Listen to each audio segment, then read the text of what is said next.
Tristan, you mentioned Daemon. I wanted to go into that a little bit more because I asked this question on our Instagram. We did a bunch of polls again, and one of them that I thought was provocative, and we got a little Instagram comment of someone making fun of me, but I said Daemon Targaryen, hero or villain? And we Hero. And the person on Instagram was like, "Isn't the point of Game of Thrones that we don't have these kind of characters?" I and mean, like, yeah, that's a good point. yes, you're right, That's a great point. that wasn't really the point of what I was asking. Yeah. He vacillates so hard between those two extremes that I wanted to see how many people were sold on him in the other direction after this episode. And 67% of the audience thinks that he's a hero. And I was trying to chart that, like, just in the course of this episode. And remember, this is the spouse killer and dead baby mocker of the show. In one episode, he risked his life to get dragon eggs for 3 different kids. Mm-hmm. He defends Rhaenyra. Dad of the year. He defends Rhaenyra and Rhaenyra's other kids from Aemon's taunting, Yeah. which is beautiful. I loved that. And the scene where he helps Viserys to the throne and retrieves his crown, which was an accident that happened on the day, Yeah. and they just went with it, and Matt Smith bent down to pick it up. When filming? Yeah. That's amazing. Uh-huh. So even more props to Matt Smith for that. But when he retrieves the crown, the way he places it back on the head is it's a beautiful bookend to the beginning when we saw him dragged into that throne room and Viserys is wearing the crown. Right. And you think that he's just this loser brother who just covets the crown. Who's whining about not being named heir. Yeah. But throughout that dinner, which we all, I think, expected to turn to the Red Wedding, including our audience. That was another poll we did. For sure. Yeah. Like, I noticed how intently Daemon was watching Viserys. His, like, cautious, compassionate glances through Rhaenyra at his brother. Yeah. And that moment when he kills Vaemond, which was, I mean, I almost jumped off the couch. I was Oh, so yeah. emotionally It was- locked in.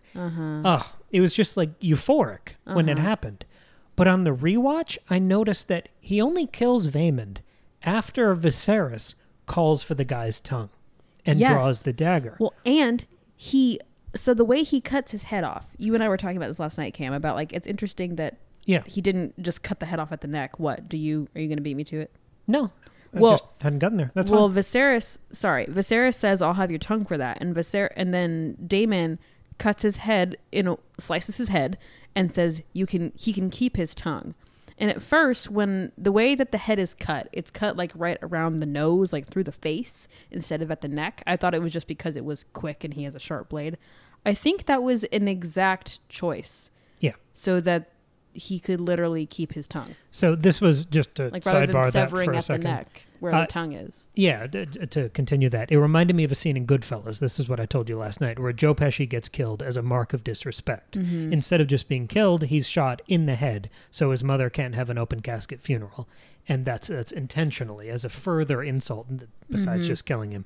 I think Daemon doing the same thing, cutting the guy's face in half instead of just decapitating him, is the mutilation versus murder. And soon after, us seeing him being prepared for his funeral and transport home sort of confirms that there are ceremonies to be had here. Yeah, so it's like this insulting maiming of the head, but also like him, like it's a joke. Like there's a pun in there, so he can keep his tongue. And you know, we've really seen a complete evolution of Daemon's character.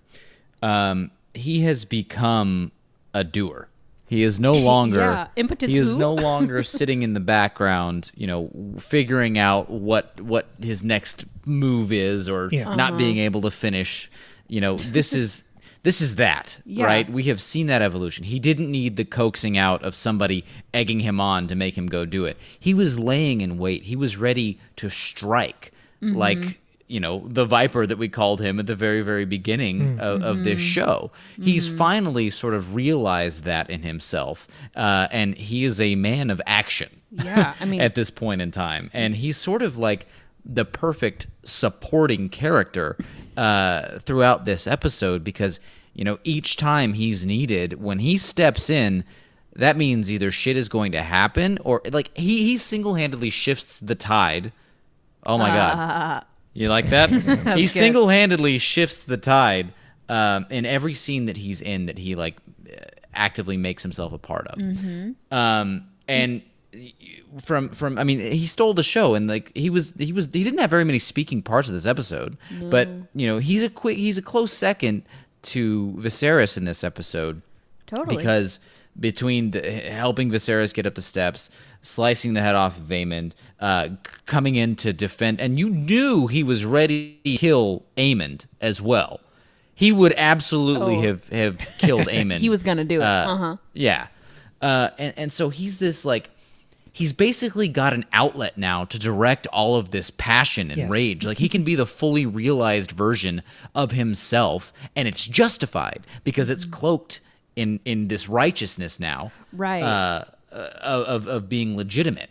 Right. It's not just him being a psycho. Like he's able to do all the things he couldn't do. He's got 2 kids with Rhaenyra and another on the way. He cuts the head off of the dude. He helps Viserys. Like he goes and gets the dragon eggs himself versus the dragon riders doing it. Like, but every time he's doing it all of his actions now, I would argue you could still make the impotence point in that he is not the aggressor steering the ship here. All of those actions, all of the tide turning that he does here is on someone else's behalf. In support of Rhaenyra. The direction he has now is his family. Because when I watched it the first time, I only saw him beheading Vaemond as him defending Rhaenyra's honor against the bastard charge and the whore thing. That's all I saw it as. But seeing that Viserys pulls out the dagger, but Viserys can't knife fight with this guy now, I think Daemon is stepping in because Viserys can't do that anymore, to enact his brother's will, to show that he's still loyal to him, to kind of be his sword,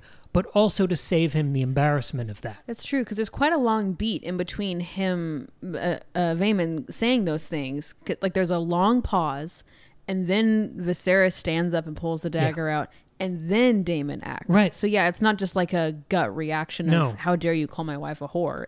It's on behalf of his brother. It's weirdly as much about Viserys as it is about Rhaenyra. Yeah, cool. Absolutely.